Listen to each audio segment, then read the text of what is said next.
For centuries, people have wondered, could there be intelligent life beyond Earth? Finally, science has developed the means to find the answer. The methods include sophisticated computers, some unusual ideas of how a message might be sent, and an assist from science fiction. Their goal? To answer one of humanity's oldest questions, is anybody out there? With host Lily Tomlin, tonight on Nova.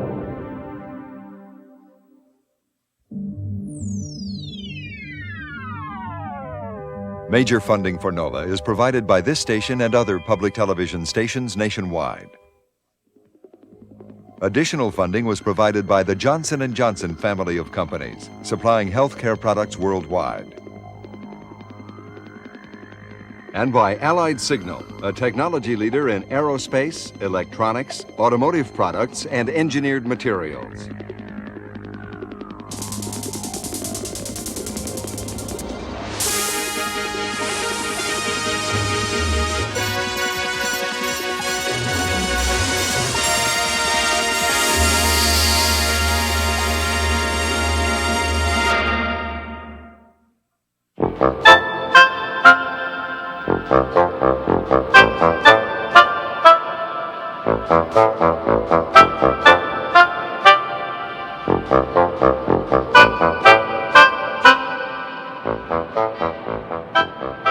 Say, you ever wonder what goes on when the theaters close, when no one's watching?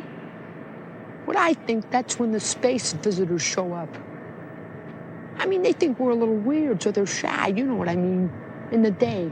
That's why you don't see them, unless you know how to communicate.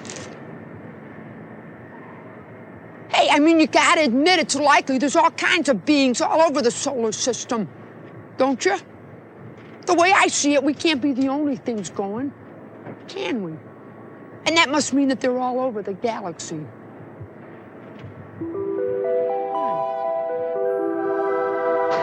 For thousands of years, people have been looking at the skies, wondering what might be out there. Hey! It's moving! Hundreds of science fiction films have depicted what happens when there's a failure to communicate. Everybody understands when you wave the white flag, you want to be friends? During the 1950s, at the height of the Cold War on this world, many classic science fiction films suggested there was no reason to figure out how to communicate. The aliens were implacably hostile, and the sooner they were gone, the better. By the 1970s, contact, not conflict, became the theme of the most successful science fiction films. The characters in these films try to communicate in pure tones, a language that they think might be universal. Movies like Close Encounters of the Third Kind and E.T. the Extraterrestrial reflect and shape our changing concepts of the universe and the beings who may inhabit it. And in fact, they just might help determine if and when we humans make contact with real ETs. Hello, I'm Lily Tomlin. Recently, I was on Broadway playing Trudy, a bag lady who receives extraterrestrial messages through her umbrella hat. It's kind of primitive, but for Trudy it works. I like to think of her as someone who lets her imagination overpower the reality that surrounds her. But this program is about the real thing, how we might contact alien civilizations, not in our imagination, but in actual fact.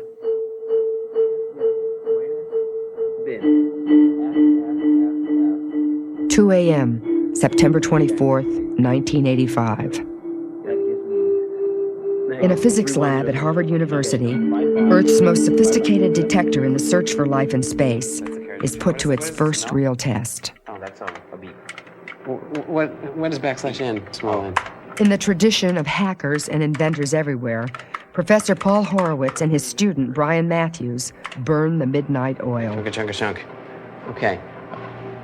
Big program. How many lines is this thing? It's been weeks of late nights to ensure something happens when the system is switched on for the first time 5 days later. Okay, this is going to be at 20.4 kilohertz off of DC. Say when. Not yet. You got to download code version. Set. Go. Now, is that running? Oh, crud. I don't know if... Okay, Brian, This may seem like a shoestring effort, and it is. But previous efforts have been less specialized, using receivers not custom-made for the search. pretty good with it. Well, What sits here in the lab, stripped to its silicon guts, is only half the system. Okay. It now says start and start we frequency. got a nice big signal. So I'm making a chirp, and you're looking for a chirp. This is the real thing. Data. Soon it will be linked to a large radio antenna, and the search to detect a signal from an alien civilization will begin.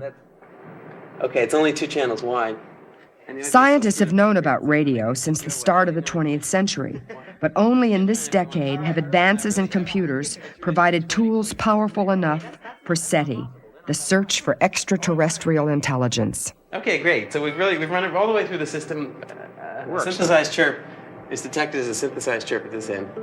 And it tells you exciting messages on the screen. 5 days later, September 29th, astronomers gather at a radio telescope near Boston. For the ceremonial switching on of the detector, Horowitz had scrounged up a knife switch from a derelict laboratory, and inside was still making last-minute fixes. He calls the system META, short for Mega or Million Channel Extraterrestrial Assay. 3 or 4 parts per 10 to the 10. Some of the scientists most interested in SETI came to the ceremony, including astrophysicist Philip Morrison, who first proposed, some 25 years ago, the basic methods META uses to listen for other civilizations. The member-supported Planetary Society funds the operation of META, with the help of a donation from movie director Steven Spielberg, who created E.T. and Close Encounters. When I was your age, we had rabbit ears on our TV set.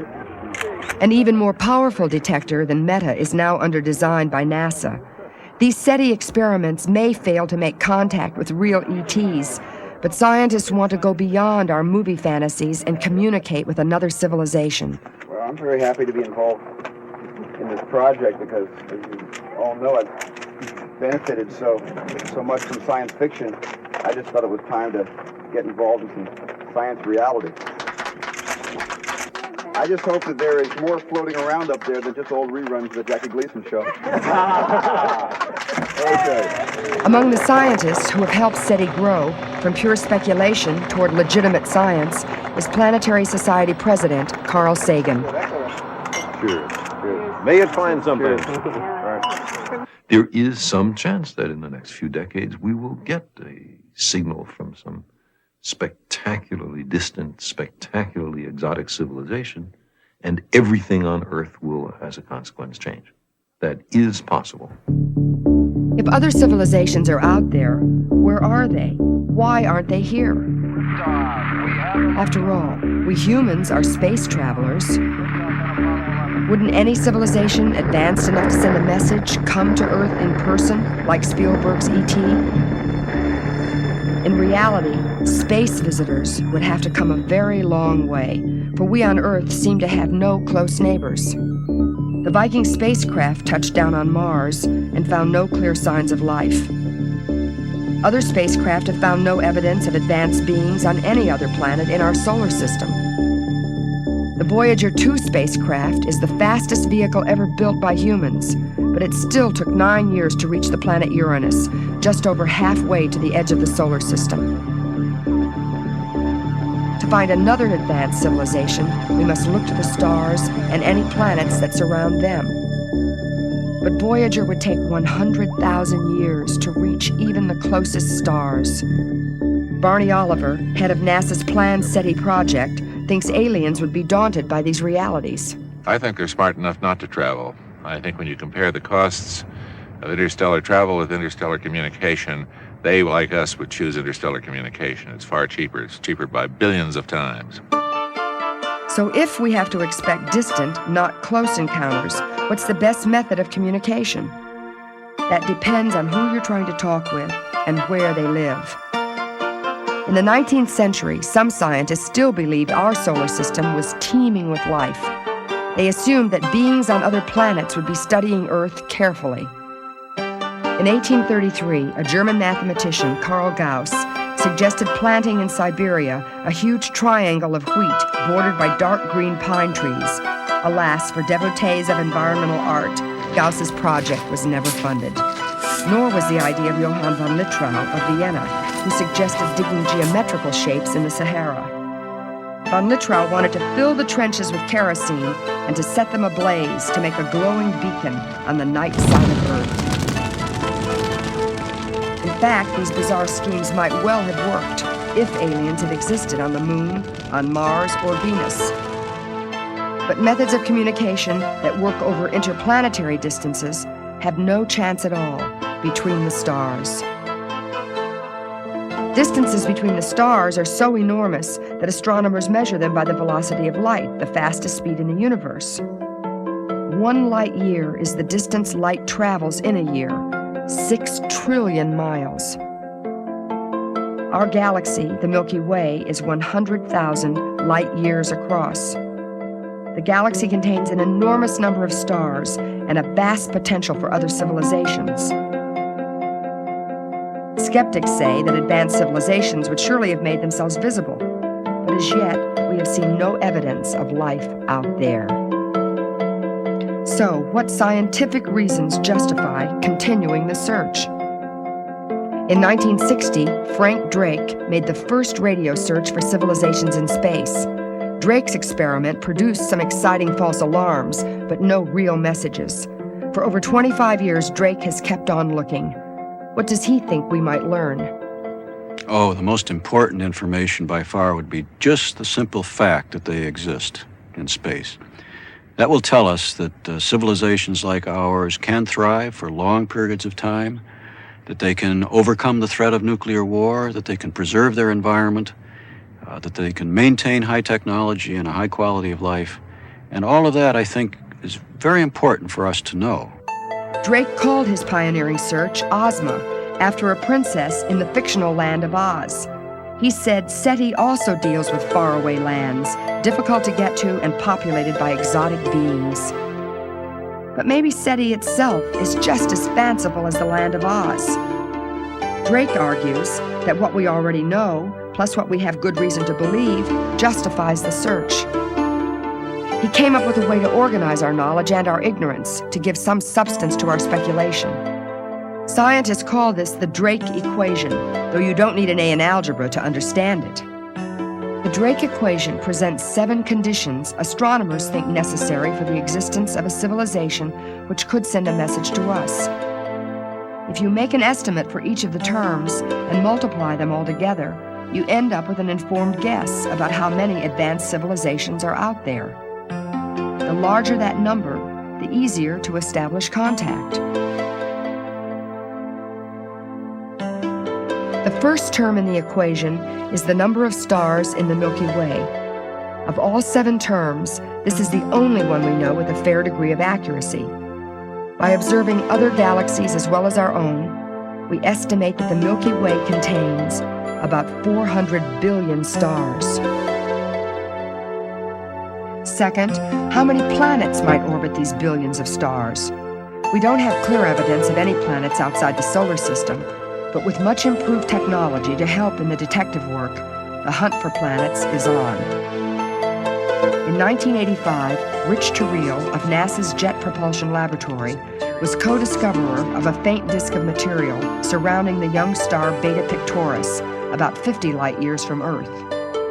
This may be humanity's first glimpse of another solar system. The disk of material may be about to form planets. Some scientists argue that, like our sun, the majority of stars have planets. The third term in the Drake equation asks, how many planets or their large moons would provide an environment suitable for life? In our own solar system, we have found no evidence of life on the airless, waterless moon,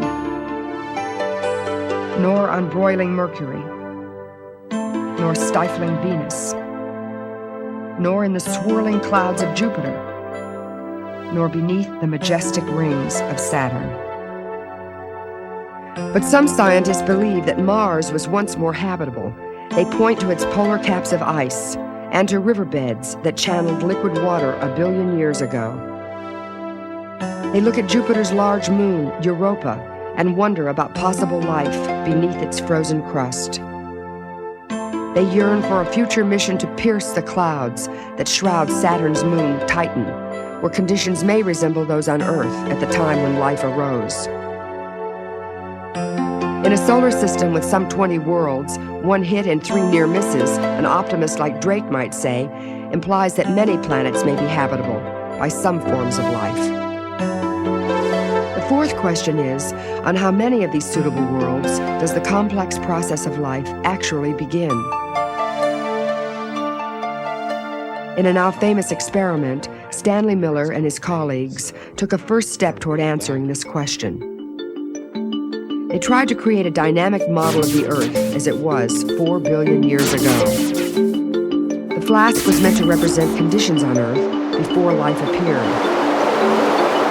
They mixed in simple chemical compounds and used sparks to simulate lightning or the sun's energy in the early atmosphere. The simple molecules broke apart and then formed more complex compounds.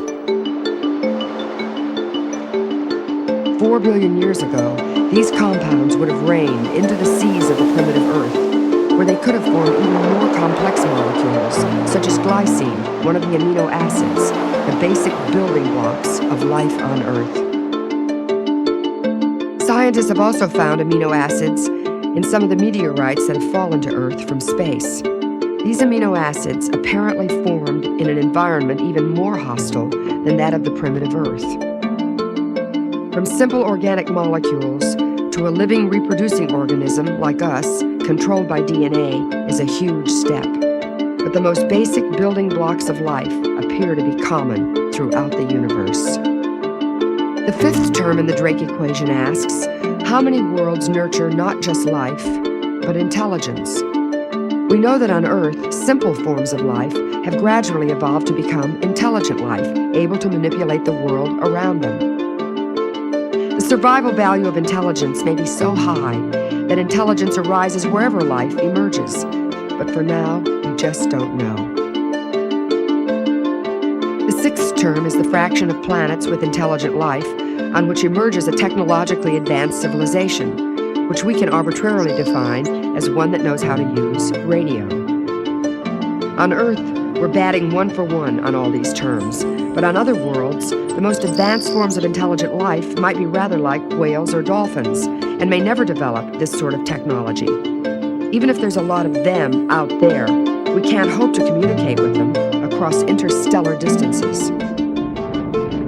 Does advanced technology carry with it the seeds of self-destruction? The seventh question, the average lifetime of a technological civilization, cannot easily be answered until we succeed in SETI. If many civilizations flower briefly and then disappear, only a few can be sending messages at any one time, and SETI will be difficult, if not impossible. If you ask scientists for their best estimates for each of the terms in the Drake equation, you find a wide variety of opinions, even on the factors we think we know fairly well. Few hundred billion. All right, gentlemen, how many stars are there in the Milky Way galaxy? There are 200 billion stars in our galaxy. About 200 billion stars in the galaxy. Everybody agrees about 100 billion stars in the galaxy. Well, I think probably about 400 billion or so. Few hundred billion. Now, how many planets are there per star? We believe that there are about 10 planets in each planetary system. Be about 10 planets per star. I think about 8. 1 star in 10 might have planets. Several per star. So, how many planets per star are suitable for life? 1 or 2 planets. One. Perhaps 1. At least 1 per system. Let's get more speculative. On how many of the worlds that are suitable for life does life actually begin? To save time, just the most optimistic and pessimistic estimates, please. I would guess that it's pretty close to every suitable planet. It's basically a sheer guess.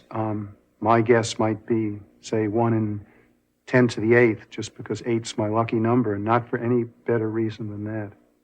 10 to the 8th? 1 planet in 100 million? Okay, so what's the chance of life becoming intelligent? It now looks more and more as though every system of living things, given a few billion years, will produce an intelligent species. And again, because 8's my lucky number, I choose 1 in 10 to the 8th as my guess on that factor. And on how many worlds would intelligent beings develop the technology to communicate between the stars? On every world where intelligence develops, it is likely that given enough time, technology also will develop, and with it, the ability to communicate across space. After intelligence forms, I think perhaps a 1% chance of radio communication. Now, gentlemen, here's the big question. What are your guesses, no more than guesses I know, for the shortest and longest average lifetime of a technologically advanced civilization? I think there's a threshold here. I think if a civilization crosses a technological threshold, then that time could be measured in millions of years. If the civilization doesn't attain that threshold, then I think it could be tragically short, perhaps as little as 50 or 100 years. I think it will be billions of years, basically, the full main sequence lifetime of the star. I can't imagine that an advanced civilization would somehow self-destruct or let itself be destroyed. So what's the bottom line? On the optimistic side, Frank Drake says that there could be at least 10,000 technologically advanced civilizations in the Milky Way alone. Remember that the larger the number of civilizations, the nearer to us our closest neighbor might be. On the other hand, Ben Zuckerman's pessimism would lead us to conclude that no other civilizations exist in the Milky Way, and possibly not even in millions of other galaxies around us. With this wide divergence of opinion, how useful is the Drake equation? I mean, nobody takes these numbers to be tremendously serious. Nothing depends on there being a million civilizations as opposed to a billion or 1,000. The only question is, are there many, or are there very few, or are there none? And as long as there is a plausible argument for many, we ought to keep looking. I think even if there's a plausible argument for a few, we ought to keep looking. I'd even go further than that. If there's a plausible argument that there isn't anybody out there, bearing in mind that we can be wrong, we ought to keep looking, because the question is of the most supreme importance. It calibrates our place in the universe. It tells us who we are. And so it is worthwhile trying to find other civilizations, I would say, no matter what. Since these pessimistic and optimistic estimates are simply the results of multiple speculations, experimenters such as Paul Horowitz aren't willing to stop there. People have argued for a long time about the odds. What are the probabilities that there's life elsewhere in the universe? What are the probabilities that life is sending signals to us? So it's pretty easy to come up with arguments that make it semi-probable or highly improbable. And lacking any data, they're nothing but arguments. And you can argue yourself blue in the face. But if you want to answer this question, you're going to have to do the experiment.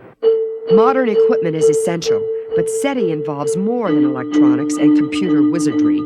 Making contact means you have to consider the technology, psychology, and biology of whoever might be on the other end. First, where and when to look. A gracious hello, Ernestine's message service. You stay in touch because we care so much. Messages for Green? Mr. Green, oh, good.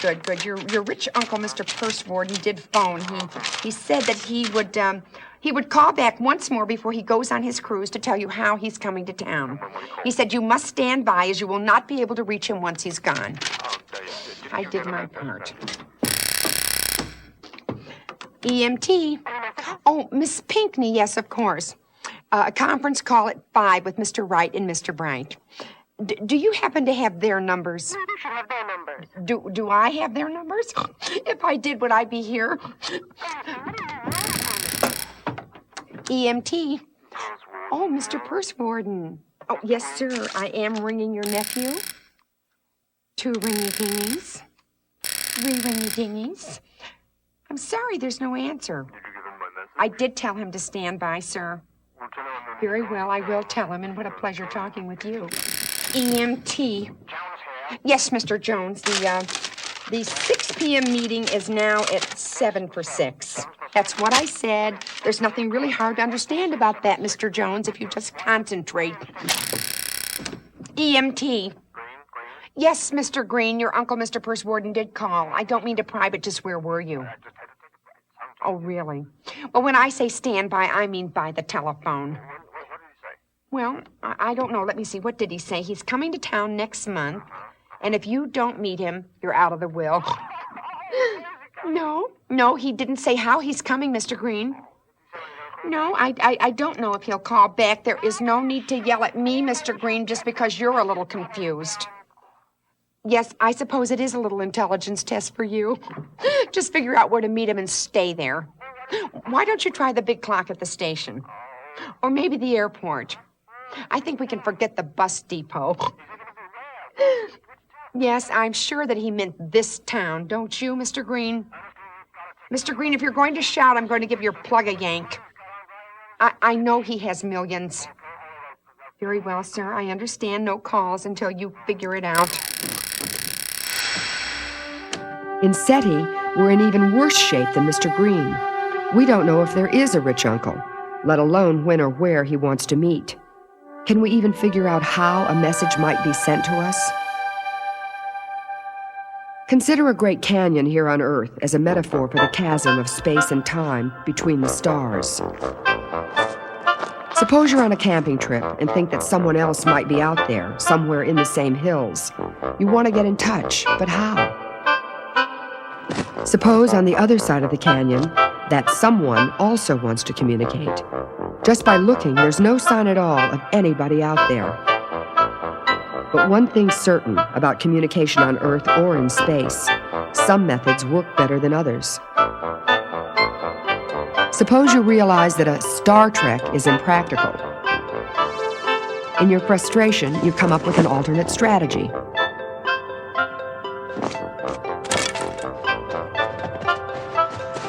Sending a message by unmanned probe might seem preferable. We humans have put slightly more sophisticated messages aboard the Pioneer and Voyager spacecraft. Still, there's the question of how much energy you can deliver.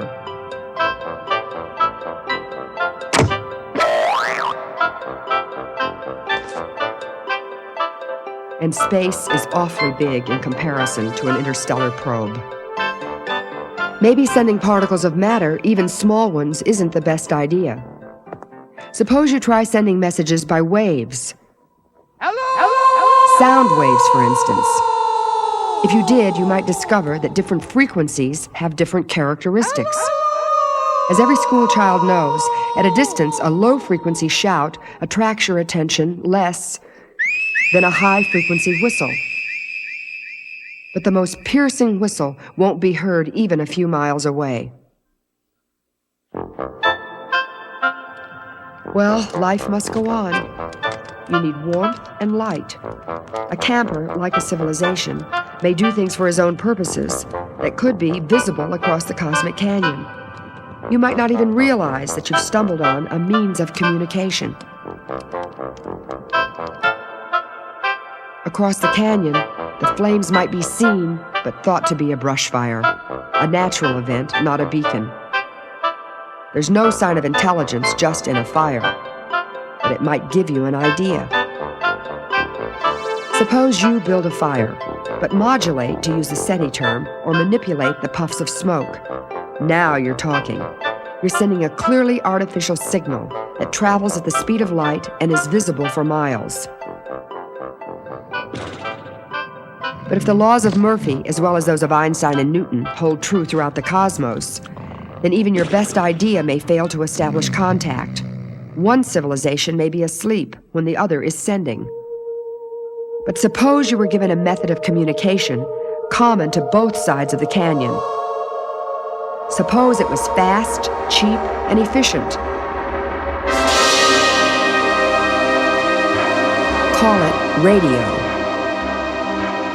It might seem that your troubles were over once you've learned to turn on and tune in. But in fact, your work is just beginning.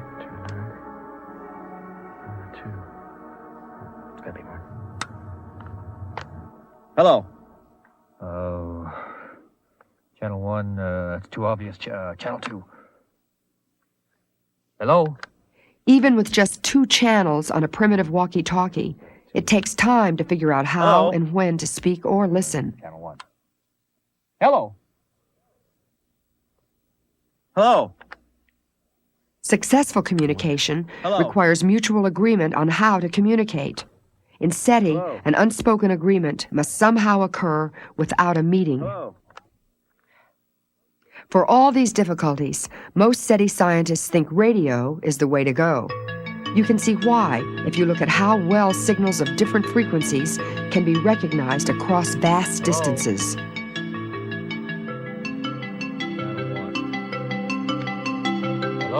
Light and radio are both parts of the electromagnetic spectrum. Light differs from other kinds of electromagnetic radiation in its frequency, the number of vibrations per second of each wave of light. Light itself comes in many different frequencies, which we call colors. Red has the lowest frequency, blue a higher one. All the colors of light span only a tiny part of the electromagnetic spectrum. At infrared frequencies, below those of visible light on the spectrum, the black but still warm campfire glows brightly. So does the sun in the sky, and the trees, the bushes, and people on the surface of the earth. At still lower frequencies, we observe the scene in radio waves. The sun is only a weak source of radio, but the Milky Way galaxy in the sky on the left is a strong one. Artificial sources of radio, like our camper's walkie-talkie, stand out brightly because the Earth has almost no natural radio sources. The same principles apply in the heavens. In visible light, the sun outshines the Earth by more than 1 billion to 1. That's one reason we haven't been able to detect planets around other stars with even the largest optical telescopes. It's like trying to see a firefly perched on the rim of a searchlight. In infrared, even the dark side of Earth glows. The Milky Way forms a bright band across the sky. But it's radio that gives Earth its unique signature as the home of intelligent life. At certain times and frequencies, the Earth outshines all other sources within the solar system by nearly 1 million to 1. These radio waves also make Earth stand out to distant civilizations. You ever wonder what goes on when the theaters close, when no one's watching? The program you are watching is an embryonic interstellar message. 33 minutes after this broadcast began, our opening sequence has traveled 370 million miles and has nearly reached the orbit of Jupiter. Some of the radio waves that carry TV broadcasts leak into space and form a spherical shell around our planet and its sun, expanding at the speed of light. 3 hours from now, this program will overtake Voyager, 2 billion miles from Earth. Voyager has been traveling for 9 years. If in our imagination we could travel much faster than light, we could overtake our radio and TV broadcasts. 4.5 light years from Earth, we might find news of the wedding of Prince Charles and Lady Diana, passing the sun's closest neighbors, Alpha Centauri A and B. Any planets around the star Altair, 17 light years from Earth, are now receiving our news from the late 1960s. Houston, you're go for landing, over. 1201, roger, 1201 alarm. 1201 alarm. Same type, we're go. It's one small step for man, one giant leap for mankind. If they had sensitive enough detectors, they could watch as we became a spacefaring civilization.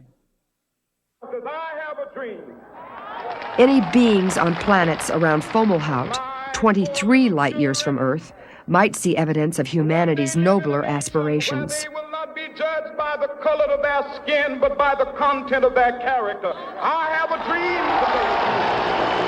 Planets near Arcturus or Pollux, each about 36 light years from Earth, might pluck from the cosmic background shows from the early years of television before Jackie Gleason was in reruns.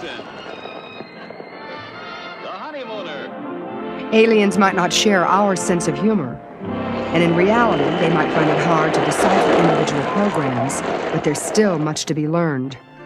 As the Earth turns, TV, military radar, and microwave signals appear and disappear over the horizon, flashing like a cosmic lighthouse. As a guide to what we might someday learn about another civilization by eavesdropping on its unintended signals, astronomer Woody Sullivan has studied what our radio transmissions reveal about Earth. And we found that you could get the Earth's spin rate, you could get the size of the Earth, you could put together the map of where the television stations are located on the Earth quite easily. You could get the size of the Earth's orbit and the length of time it takes for the Earth to go around the sun. You could get the temperature of the Earth from basic physical principles. And think about the difficulty of trying to purposely send a bit of information such as the temperature of the Earth. Whereas here it falls out.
Held to celebrate the switching on of Meta, Carl Sagan and others discussed whether we should be sending messages or listening.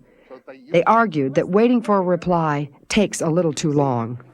Because if you send, you know darn well you're going to have to wait a round-trip travel time, at least 10 or 20 years. And experiments that take 10 or 20 years are intrinsically less interesting than ones that might return an answer tomorrow.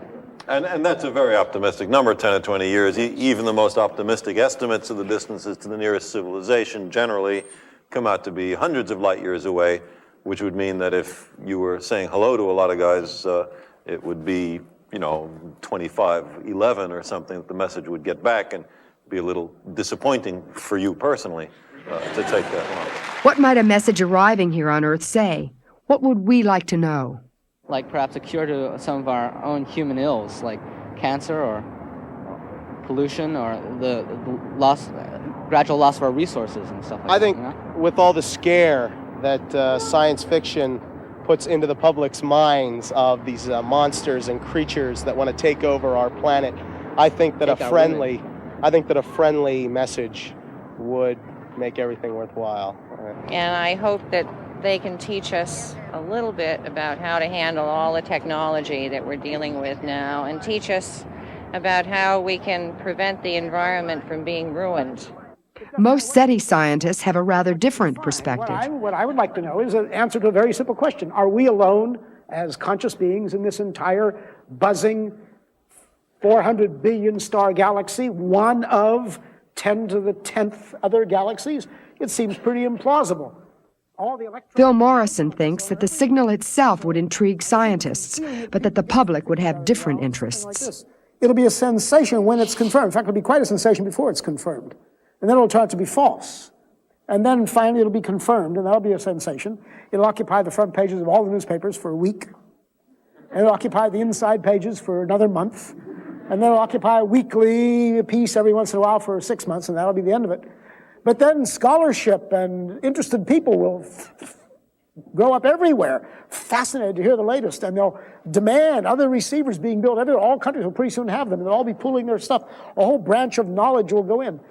The existence of signal will be all we know for a while, and then, of course, where it's coming from, and then 1,000 speculative authors will arise to say what they look like and who they are, and so on, all of which will be false. And then gradually the truth will come out. But you know that the television cameras will come the very next day and say, now, what do they look like? And do they speak English? And a number of other questions. So, if radio is the medium of choice and listening is our best strategy, does this make contact easy? Is it enough to turn on our radio detectors and wait? Well, not exactly. A gracious hello, ET&T. Ernestine Tomlin atop the transmitter. Let's see what's on the radio, Daddy-o. Oh, yikes, yikes, yikes, there's that crazy radio beacon again. Oh, aggressive bunch of jokers in that galaxy. Too bad no one listens to that frequency, you fools. They broadcast 1 minute every 1,000 years. Just how long do they live? Try 1420 megahertz and keep doing it. Oh, those nudniks. They think they're so great with their zeta waves. What a shame no one else has discovered them yet. If they just think archaic, they'd get an audience. Oh, there's that catchy tune. Da, da, da, da, da, da, da, da, da, da, da, da. Oh, I do love that fat guy and that Norton. Must be a real fun planet down there. Too bad it's so far away. What a great job. These life forms are so fascinating, but of course none so much as I. Ernestine is grappling in her usual efficient manner with the many problems that remain for SETI scientists who have chosen radio. What kinds of signals to expect, blips, pulses, or sustained waves, when to listen, and where, and above all, how many frequencies to monitor. An ordinary FM radio dial shows frequencies in megahertz, or MHz, meaning 1 million vibrations per second for the radio waves carrying the broadcast. To avoid interference, we on Earth license radio stations to a channel, a small range of frequencies, like those around 89.7 megahertz. But the cosmic radio dial is very different. In cosmic reality, the region between 90 and 92 megahertz can contain not 10, but 20 million different channels, each of them capable of carrying a message from another civilization. With a conventional radio receiver, the finely tuned signal would be lost in the sea of background noise. Not only must the cosmic radio dial be sliced much finer, it's also much longer. On the cosmic dial, the region from 88 up to 108 megahertz contains about 200 million potential channels. And FM is just a tiny part of the spectrum. Below FM are frequencies used for some TV broadcasts. Higher than FM is UHF TV, then microwaves. The radio spectrum technically extends all the way down to zero frequency. With this enormous range, how can we possibly figure out what frequency an alien civilization might choose? Is there any way to limit the search? There is a preferred region in the electromagnetic spectrum, we believe, that minimizes the energy required to make contact, and that is in the microwave region. And the reason for that is that the noise that would interfere with our transmissions, or theirs, is lowest there. If we map the interference, we find that the low frequencies, shown at left, are useless because of the radio noise of interstellar space. To the right, our atmosphere absorbs the higher frequencies. In the middle lies the preferred region, from about 1,000 to 10,000 megahertz.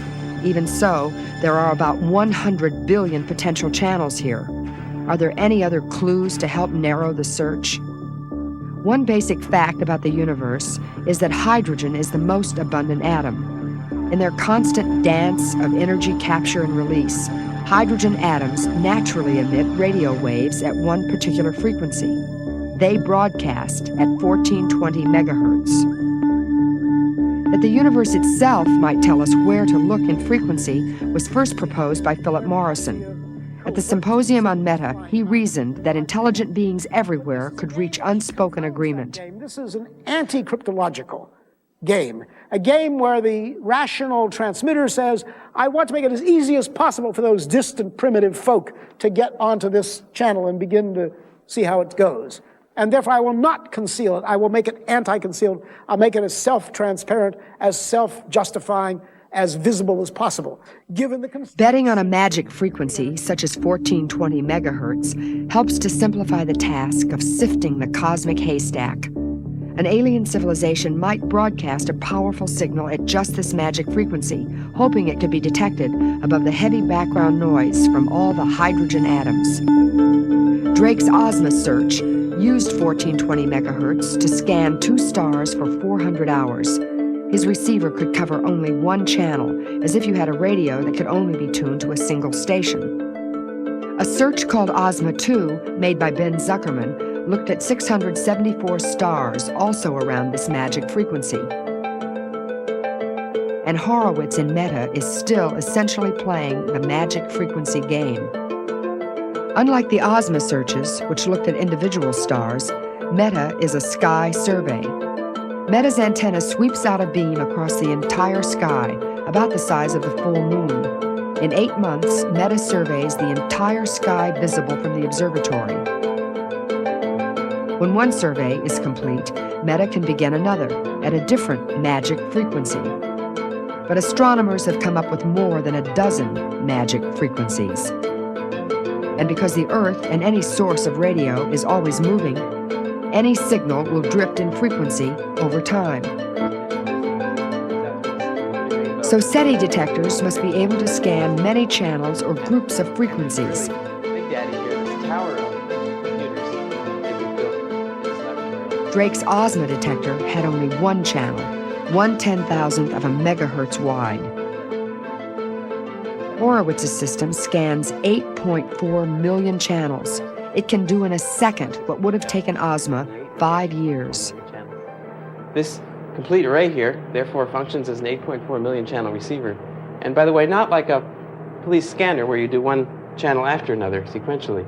This receiver box here is like 8.4 million radios all sitting on the table, all tuned to successive stations. It analyzes them all simultaneously.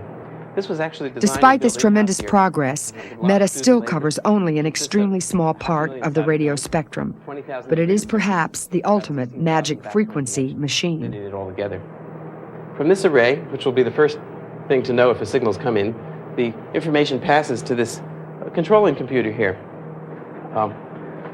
This computer really rides herd over the whole system. It downloads the instructions to all of these different processors, keeps track of the motion of the Earth with respect to the signals that we're looking for, and looks for possible signals of extraterrestrial origin. When it finds something, as it may have done here, it will do several things.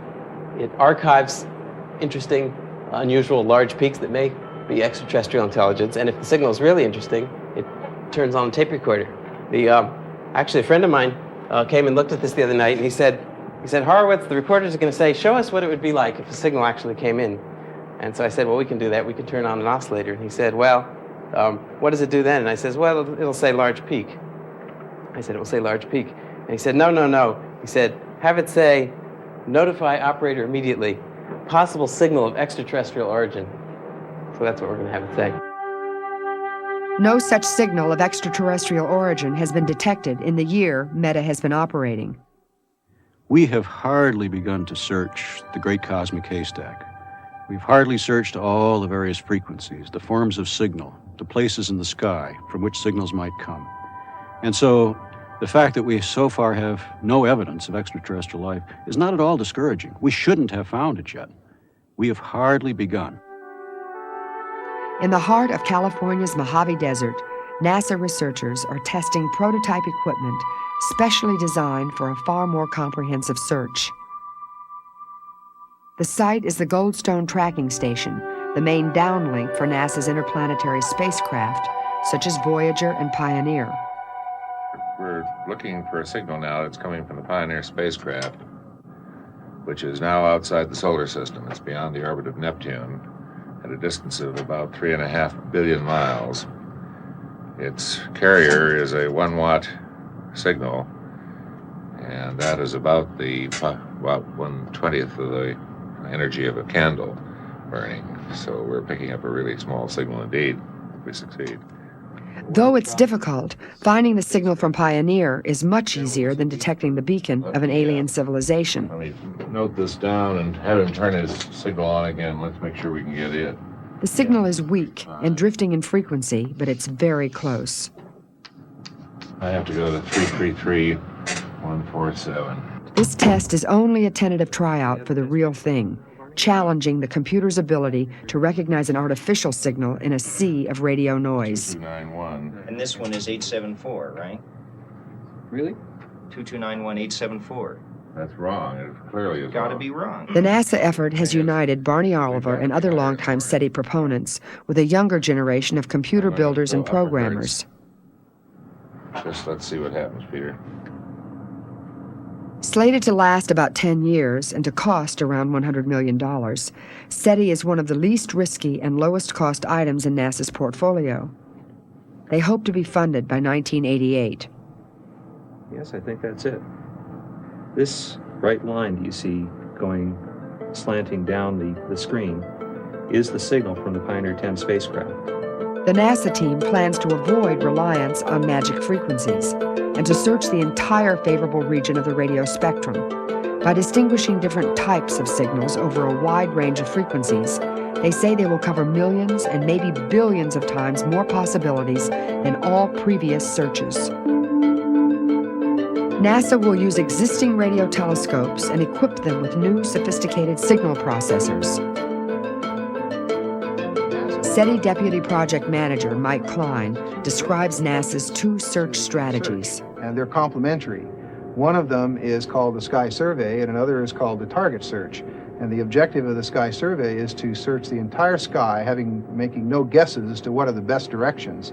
To carry out that search in a reasonable length of time, we have to do it quickly, which means we sacrifice sensitivity to signals. We only detect maybe the strongest of the signals that might be there.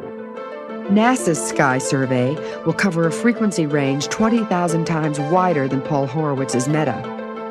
To cover the sky quickly, it will drive the radio antennas far more rapidly than usual, so rapidly that researchers are worried that the telescope mountings may be overstressed by the motion. The complementary approach is to say, let's concentrate on detecting with more sensitivity, be able to detect weaker signals, and to do that we look in a few directions for longer periods of time, and that's called the targeted search. And we pre-select a set of stars that we know a priori are more or less similar to our own sun in age and size, and look in those directions with more sensitivity and the ability to detect maybe more complex signals. The targeted search will look repeatedly and at different frequencies at 800 nearby stars for about 1,000 seconds each. NASA researchers hope to use the world's great radio antennas in their search. They say antennas in the southern hemisphere are also needed, such as the one at Goldstone's sister station in Australia.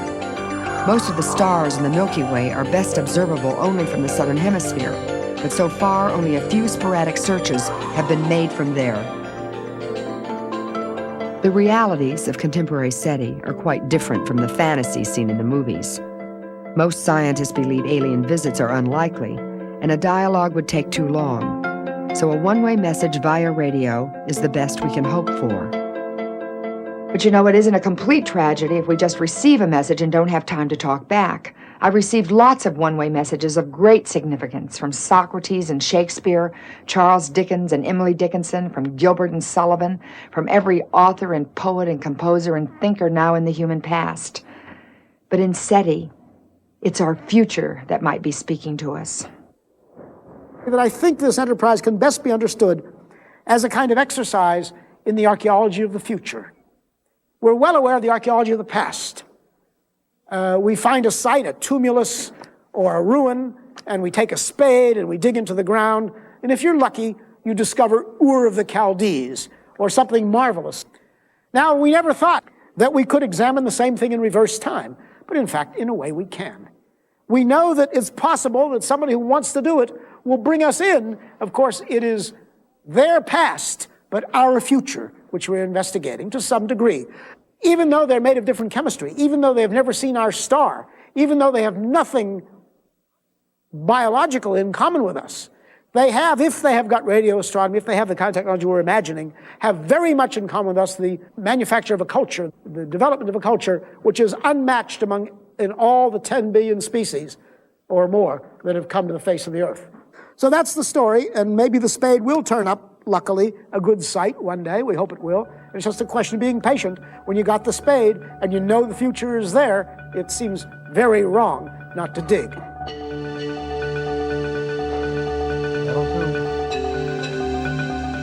Hello?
For a transcript of this program, send $4 to Nova, Box 322, Boston, Massachusetts 02134. Please be sure to include the show title. To purchase film or video copies of this program for educational use, call toll-free 1-800-621-2131. In Illinois or Alaska, call Collect 312-940-1260. This program was produced by WGBH Boston, which is solely responsible for its content. Major funding for NOVA is provided by this station and other public television stations nationwide. And by Allied Signal, a technology leader in aerospace, electronics, automotive products, and engineered materials. And the Johnson & Johnson family of companies, supplying health care products worldwide.